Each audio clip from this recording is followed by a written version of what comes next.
Across the country, these lush landscapes could become harder to find due to development and climate change. But locally, some good news. We have this long history of storing land in Massachusetts, very unique to most states across the country. And because of that, I think we're very progressive at how we look at land and how we look at protecting land. According to the Massachusetts Land Trust Coalition, the state is home to approximately 140 land trust and private conservation organizations.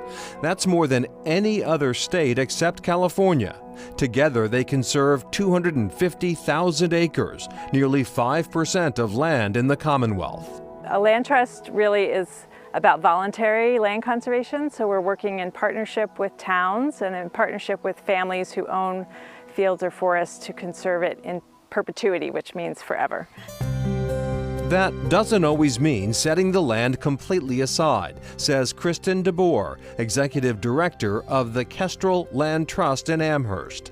The nonprofit has helped conserve 27,000 acres since its founding in 1970. Farmland is core to our mission. This would have been full of houses if it hadn't have been saved as a farm. And we need housing, but we need places to grow food. So Kestrel Land Trust partnered with the Food Bank of Western Massachusetts to build a farm in Hadley, taking advantage of the Connecticut River Valley's fertile soil. We're excited to see what you're growing today. Organic produce grown here feeds food-insecure families, says the Food Bank's Executive Director, Andrew Morehouse. We're able to, from this farm, extract about 60,000 pounds of vegetables every year for free that we make available through a vast network of local food pantries and meal sites. That harvest is largely provided by 2 commercial organic farmers on the property. In lieu of cash rent, they give us a share of the harvest. It's a great model for us. It stems from the first food bank farm that we own also here in Hadley since 1992, the first food bank in the country to do so. The food bank also has its own farmer, as well as volunteers. Yesterday we planted a bunch of okra, some eggplant.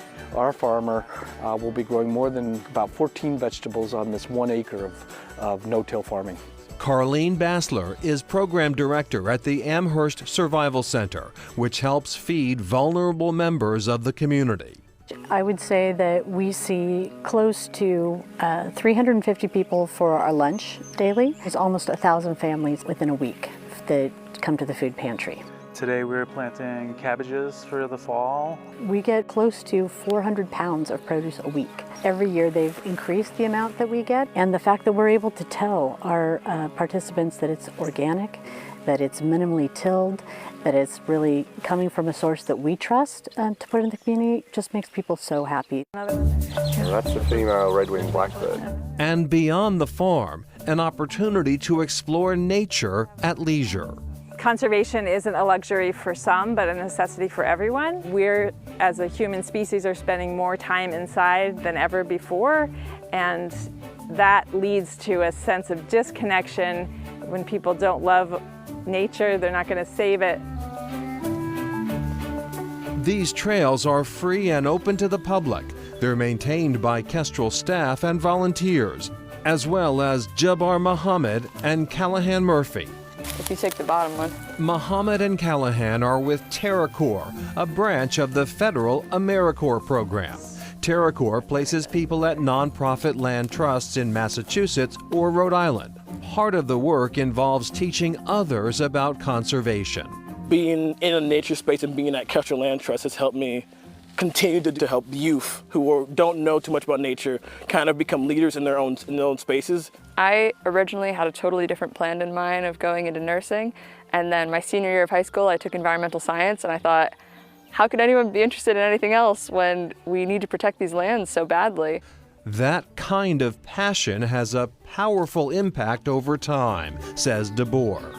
I've been doing this now for 20 years. I see the results of the work every day, acre by acre. And it's pretty hard to make a difference on a planetary scale, but you can really see the difference that you can make in your local community.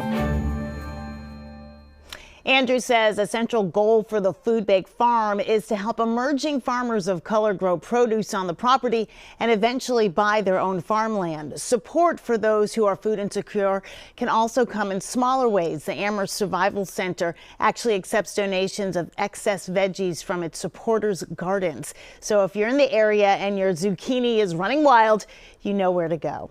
Next, rewilding Muddy Pond.